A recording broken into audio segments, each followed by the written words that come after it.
So in today's video, we're going to do just that. We're going to talk about the best team heading into 2023 that nobody's talking about.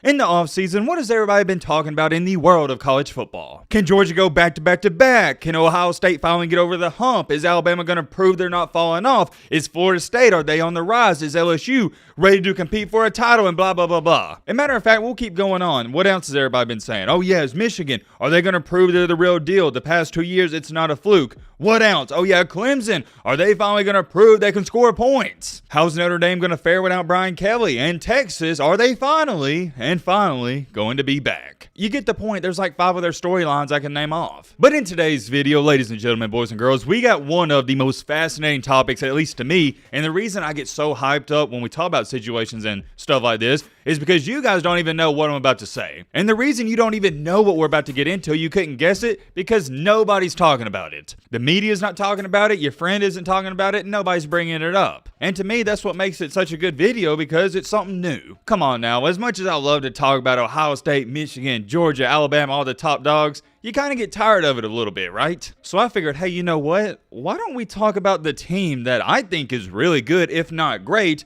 that nobody's talking about? And I'm kind of shocked about this because when last year ended, I thought everybody was going to hype them up going into 2023, and they're not. So in today's video, we're going to do just that. We're going to talk about the best team heading into 2023 that nobody's talking about. But also in today's video, we got another minor topic to speak on, and it's Nick Saban referring to the playoff from last year. Nick Saban is still speaking about the college football playoff and how they didn't get the best 4 teams. I figured that'd be an interesting topic to go over as well, because a lot of people, they just laugh at Nick Saban when he says that, but I kind of agree with him, and you'll see what I'm saying. We got a good one to get into on today's beautiful Monday. If you're not having a good Monday, that's cool. I hope this video can make it slightly better. All right, Matt, I should crap out. Let's get into it. First thing is first, we're going to talk about Nick Saban and this controversial argument about the playoff last year. For those of you that don't know, recently he did an interview with Joe Klatt, and here's what he had to say regarding the playoff last year. But the problem with the way the whole system is, there's no accounting for that, right? So all we do is take the teams that win the most games at the end of the year, put them in the playoffs? But do you really get the best teams? When they told me that we'd be favored against 3 out of the 4 teams that got in the playoff, I'm like, why aren't we in the playoffs? And someone tried to tell me in the comment section that Nick Saban isn't crazy for saying that. I'll give you my full opinion on this. Let me show you these last 2 things he said. Does that mean they have a better team, or does it mean that those people don't know what they're talking about? I really don't know that, but I'm not being critical of anybody. But if you're going to have parity, you have to have a better way of figuring out who has the best teams. Not just because you lose 2 games on the last play of the game. That knocks you out when you may be better than somebody else who didn't have the same circumstances that they had played. I already know this is going to be controversial, and there's going to be a huge debate in the comments section, but let me give my 2 cents. We've talked about this already, and I'm going to make this astronomically clear once again. The committee has stated this for years now, and they pride themselves on, we don't care about records, none of that. We want the 4 best teams. That is what they have said year after year after year after year. And if that's what they say, and if that's the case, I'm in the same boat as Nick Saban. If you want the best teams, how did Alabama not get into the playoff last year? Whoa, Timothy. Before you run to the comment section, hear me out. I've said this 1,000 times last year. I'm going to say it again. Did Alabama deserve to be in the playoffs? No. I don't think Alabama or Ohio State deserve to be in the playoffs. If you're looking at TCU and Alabama, who deserve to be in the playoffs more? Yeah, it's TCU, no debate. I had no problem with TCU making the playoff. But, and I have a big but, my problem like this, similar to Saban, is that's not the 4 best teams. If the committee stated, hey, we want the 4 most deserving teams, we wouldn't even be having this conversation. That's why people can't even understand what Nick Saban's trying to say. Nick Saban is stating, hey, the committee themselves are the one who have stated that they want the 4 best teams. So how, if we're favored out of 3 of the 4 teams you put in there, how are we not in? That's the point about all of this, and I couldn't agree with Saban anymore. If your principles are going to be, we want the 4 best teams, then there's no way TCU should have gotten that playoff over Alabama. And under this post, you'll see everybody commenting this, and it's their only argument.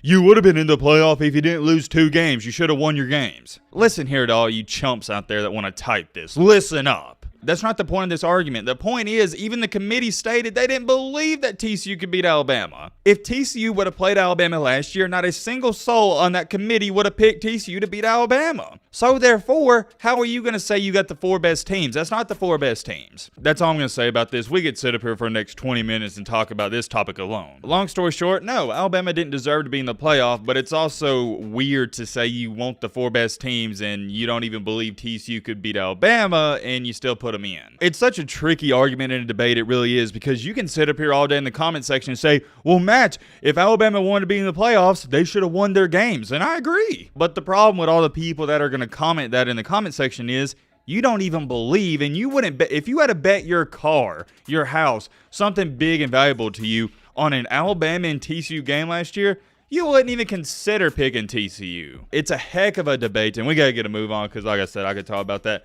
all day long. At the end of the day, I wasn't mad with TCU getting in whatsoever. I actually enjoyed watching them make it, and the Georgia game wasn't good, but the Michigan game was good. It was a cool playoff, and bottom line is Alabama didn't deserve to be in. We got to get a move on, though. We got to get a move on. Sorry for the long rant. And talk about the best team heading into 2023 that nobody's talking about. This is just a picture of some random rankings. I believe these are ESPN's like FPI top 25 rankings, but that's besides the point. But look at the top 15 here. We've talked about Georgia, Ohio State, Michigan, Alabama, LSU, Tennessee, USC, Texas, Florida State, Oregon, Clemson, Oklahoma, Notre Dame, who else? TCU, Texas A&M, Washington, Florida, all these schools. That's really not the top 15. That's the top 20, 25, but you get the point. But the one team that's ranked inside the, not just top 15, the top 10 that we haven't talked about, and I've seen nobody talk about, is Penn State. Yep, that is right. That is a team we're going to focus on in today's video. Good old Penn State. Why is nobody talking about this team? Well, let's take a look at what happened last year with a Sean Clifford experience of a quarterback. Good gosh almighty, I'm not even a Penn State fan, and I'm so glad that Sean Clifford experience is over. So last year, Penn State, with Sean Clifford at quarterback, who was,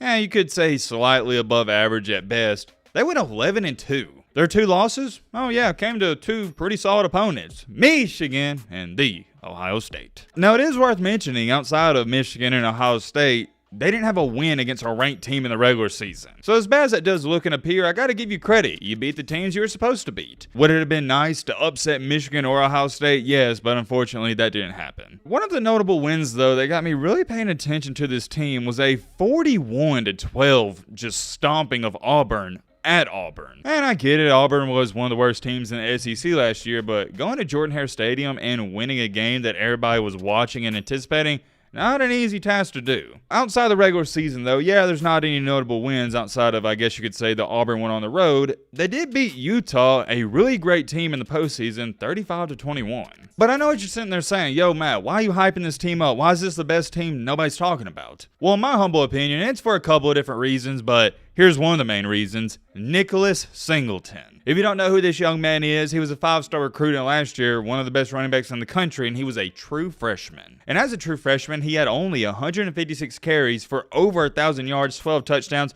averaging 6.8 yards a pop. Not bad whatsoever, not bad at all. But they also got another young running back who was a freshman last year as well that goes by the name of Katron Allen. He himself wasn't too shabby, 167 carries for 867 yards and 10 touchdowns. When it comes to one of the best running back rooms in the country outside of Michigan, Penn State's got to be up there. But ladies and gentlemen, here's where things really start to get interesting. Not only do they have the 5-star running back Nick Singleton, who's one of the best backs in the country, they also got a new 5-star quarterback that goes by the name of Drew Aller. And let me make this clear, I was advocating for him to be the starting quarterback last year. After a couple games in, Sean Clifford wasn't bad, but I knew he couldn't beat Michigan or Ohio State. I thought they should have played Drew Aller from the start, but that was just my opinion. I'm not the coach. I'm just a guy with a YouTube channel, so what do I know? I thought from day one that Drew Aller had a higher upside than Sean Clifford. You don't get labeled as a 5-star recruit for no reason. Do I think he'll hit some bumps in the road this year? Yeah, and would he have struggled against Ohio State or Michigan? Yeah, probably would have. But here's the thing. I knew Sean Clifford couldn't bring you out a W in either of those games. I thought Drew Aller, with his talent, he could do that. So that is a key difference, and check this out.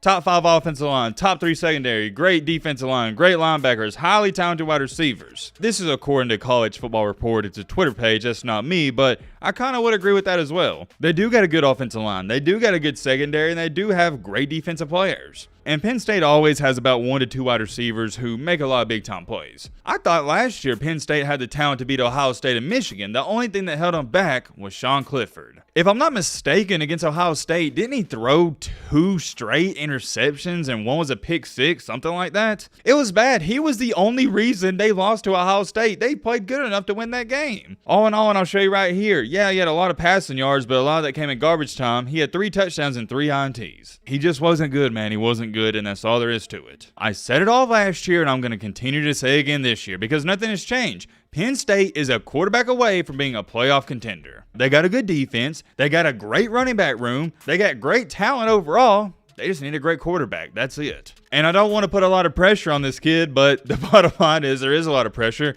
It's going to be all dependent on Drew Aller. If he's not great, then Penn State doesn't even have a fighting chance of beating Ohio State or Michigan. And the other 10 games don't even matter. Yeah, you should win those, but if you're not beating Ohio State or Michigan, you're not getting into the playoff. And I can't even sit up here and try to tell you whether I think he's going to be good or not because he hasn't even played. I don't know, but here's what I do know. If he's not great, say with me now, Penn State won't be great either. They need great quarterback play. It's simple. Yet again, I'm going to remind you, he is a 5-star recruit, so I would like to believe he has a chance of being great. We'll see what happens. I'm telling you right now, before the season starts, do not sleep on this Penn State ball club. I'm curious. Let me know your thoughts down below, but roll me.